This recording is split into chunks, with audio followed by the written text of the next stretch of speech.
आणि आता घेऊयात महाराष्ट्रातल्या 36 जिल्ह्यातल्या 50 बातम्यांचा वेगवान आढावा।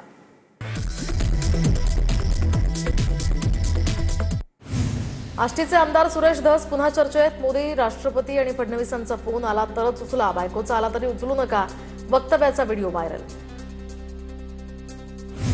नाशिकमध्ये आज शिंदेंच्या शिवसेनेचा संघटनात्मक आढावा। श्रीकांत शिंदेंच्या उपस्थितीमध्ये संघटनात्मक बांधणीसाठी बैठका। नाशिकमध्ये शिवसेनेची पाळंमुळं अधिक घट्ट करण्यासाठी मोहीम।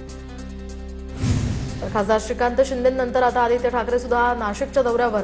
24 मे रोजी आदित्य ठाकरे पक्ष पुनर्बांधणीसाठी कार्यकर्ते आणि पदाधिकाऱ्यांशी संवाद साधणार। पक्षातील पडझड रोखण्यासाठी हा दौरा महत्त्वाचा मानला जातोय। सिन्नरमध्ये भोंदू अशोक खरात आणि नामकरण आवारे आज पुन्हा कोर्टात हजर करणार। तर फसवणूक प्रकरणामध्ये पोलीस कोठडी संपल्यामुळे त्यांना न्यायालयात हजर करणार।